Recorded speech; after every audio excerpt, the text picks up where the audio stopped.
Bonjour Anne-Catherine Sabas, tu vas participer au sommet Une semaine pour ma famille qui se déroulera du 20 au 26 novembre et tu vas animer une conférence sur les parents solos, ces familles monoparentales qui sont très nombreuses, de plus en plus nombreuses et qui ont des défis à relever. Alors tu nous parles d'une aventure que les familles monoparentales, ces parents solos ont à vivre.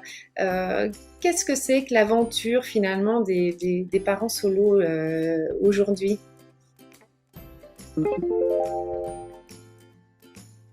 Alors, c'est déjà une aventure parce que souvent, c'était pas prévu. C'est-à-dire que on part au départ souvent, quand on a un enfant, dans la vision d'avoir un couple qui tient la route. Et puis, il y a ce que j'appelle moi des accidents de vie qui font qu'à un moment donné, on va se retrouver seul avec un enfant, que ce soit à temps complet, à temps partiel, et puis avec des rapports qui seront pas toujours faciles à gérer avec l'ex-conjoint. Alors c'est une aventure parce qu'on doit déjà réinventer en live, si on peut dire, notre vision du couple, notre vision de notre rôle de parent. Un parent seul a plus de choses à faire qu'un parent qui est accompagné d'un autre parent. Et puis on doit apprendre aussi à accompagner l'enfant, à gérer aussi cette nouvelle vie. Donc il y a évidemment plein de rebondissements. Et si j'ai choisi ce mot aventure, c'est pour rappeler que dans cet événement de fait de devenir un parent solo, il y a aussi plein de joie et plein de choses qu'on va découvrir. Parce qu'évidemment, ça prédispose aussi à un lien fort avec son ou ses enfants. Et puis, à aller, il faut pas se le cacher, découvrir des ressources en soi qu'on ne soupçonnait pas, tout simplement parce qu'on n'a pas le choix. C'est un peu ce qui se passe dans une aventure. On est confronté à des situations pas prévues et on va devoir développer notre créativité, notre capacité d'adaptation. Et on va aussi faire des rencontres incroyables. On va découvrir des trésors. Dans les aventures, il y a des trésors, il y a des victoires, il y a parfois des moments difficiles. Et puis finalement, ça se termine toujours bien dans les aventures. Alors c'est vrai que tu as beaucoup travaillé, tu as écrit un livre très étayé sur la question des familles monoparentales et donc tu maîtrises très bien le sujet. Puis il y a quelque chose qui me semble intéressant, qui intéressera, je pense, beaucoup les participants à la conférence que tu vas animer, c'est que tu vas en fait aborder la question de l'après-rupture, puis finalement de la façon dont on se vit, alors pas Oui, juste en tant que parent, mais finalement en tant que homme ou femme dans cette situation tout à particulière. fait. Il y a des pièges, finalement. Tu vas nous parler un petit peu des écueils de la famille Mhm. monoparentale pour bien sûr après ouvrir des pistes de solutions, de réflexion.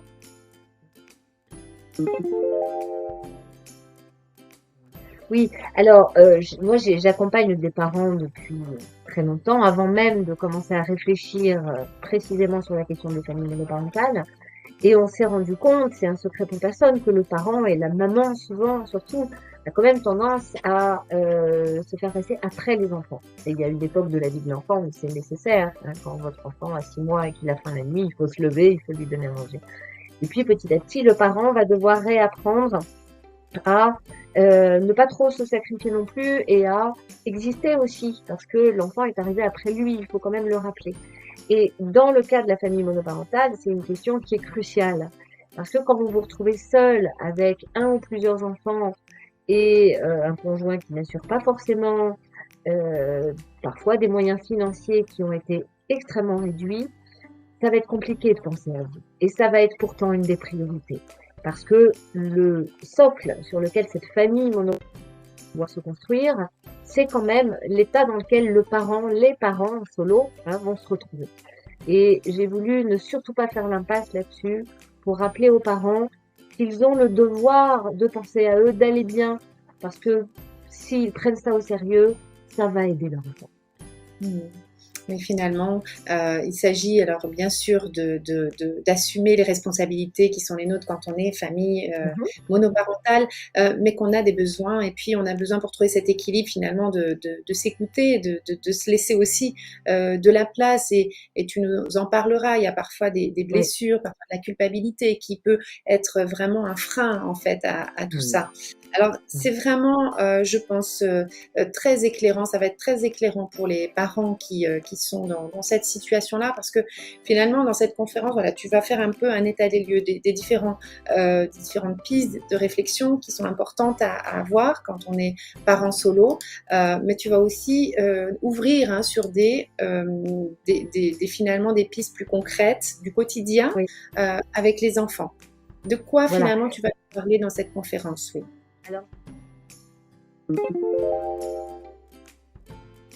Alors, je vais parler de beaucoup de choses et honnêtement, même si, comme nous disions tout à l'heure, j'ai un plan qui est quand même assez structuré, une conférence, c'est aussi une interaction avec les gens, c'est aussi une inspiration du moment. Donc, je peux pas vous certifier en totalité que je vais parler de telle et telle et telle chose. Mais ce qui est certain, c'est que j'essaye en tout cas de ne pas oublier un aspect de la vie du parent solo. Parce que nous sommes un corps, une âme, un cœur. Nous sommes aussi une vie sociale, nous sommes une histoire, nous sommes une sensibilité, nous sommes une vie financière, nous sommes les rapports avec l'ex-conjoint, nous sommes tout ça. Et la vie du parent solo, elle est faite de tout ça. Et moi, dans ma pratique, puisque ça fait maintenant 25 ans que je suis psychopraticienne et psychanalyste, je me suis vite rendu compte que les belles théories, c'est pas ça qui aide les gens. Hein. Et que quand on se retrouve dans une situation difficile et parfois même précaire au niveau financier, et au niveau psychologique, hein, parce que les parents solos, c'est souvent aussi des deuils à faire. Les belles théories ou les réflexions qui durent 10 ans sur le pourquoi de on en arrivait là et en quoi notre ex-conjoint nous renvoie à notre papa ou notre maman, c'est pas ça qui aide au quotidien. Au quotidien, on a besoin de comprendre comment faire précisément quand vous avez votre enfant qui est en souffrance, quand vous avez votre ex avec qui vous n'arrivez pas à vous entendre, quand vous n'arrivez pas à vous dédoubler tout simplement. Et ça, c'est une des questions fondamentales. Comment je fais quand je dois en même temps amener le grand au foot et la petite à la danse et que ma voiture vient de me lâcher? C'est toutes ces questions qui, évidemment, sont les points cruciaux par rapport à l'état psychologique du parent et donc de la famille. Donc, on parlera évidemment de choses extrêmement concrètes. Donc en tout cas, vraiment, cette conférence s'avère vraiment très, très riche, hein, plein de pépites. Tu as, dans ton plan, on voit toutes les pistes que l'on va voir ensemble. Et encore une fois, bah, c'est une conférence que je vous invite vraiment à venir suivre, qui va être passionnante et je pense vraiment très aidante si vous êtes parent solo. En tout cas, Anne-Catherine, merci d'avance pour ta participation. On te retrouve donc dans la conférence du sommet une semaine pour ma famille. Vous retrouvez les liens sous la vidéo. Est-ce que tu souhaites dire un petit mot aux personnes qui pourraient avoir envie de te rejoindre et nous rejoindre?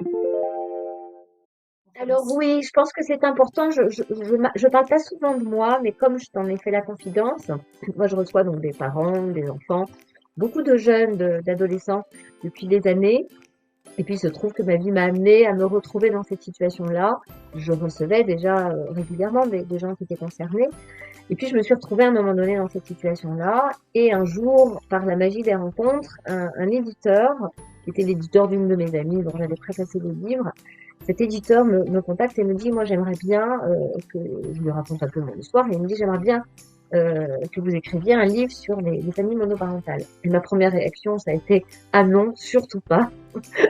C'est déjà assez compliqué comme ça à certains moments. Et je me suis réveillée le lendemain matin en me disant, mais bien sûr, il faut que je le fasse. Et il m'avait demandé d'amener 350 pages et je lui en ai amené 600. On est obligé évidemment de couper.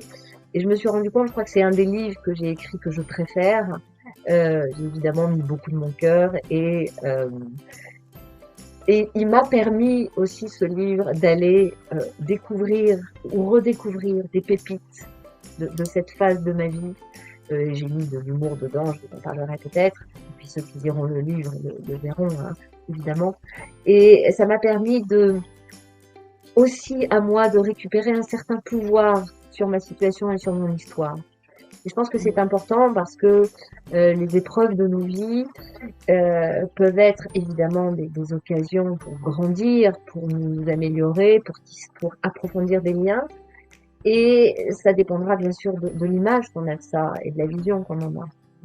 Donc c'est pour ça d'ailleurs que j'ai choisi ce terme d'aventure. Une aventure, c'est quelque chose qui vous emmène autre part et qui vous fait découvrir des forces et des trésors. Voilà. Ah oui, on en reparlera, mais tu as effectivement, c'est un discours très accessible, très familier finalement, avec lequel, quand on est parent solo, on peut se retrouver. Donc, tu nous présenteras bien sûr ton livre et puis tu nous réserves une petite surprise. Donc, on n'en dit pas plus, mais pour ceux qui seront présents à la conférence, on vous en parlera. En tout cas, ben, ravie vraiment de te retrouver très bientôt pour cette conférence. Et voilà, donc bien bonne soirée et puis à très Merci bientôt. beaucoup et merci pour Merci. cette invitation.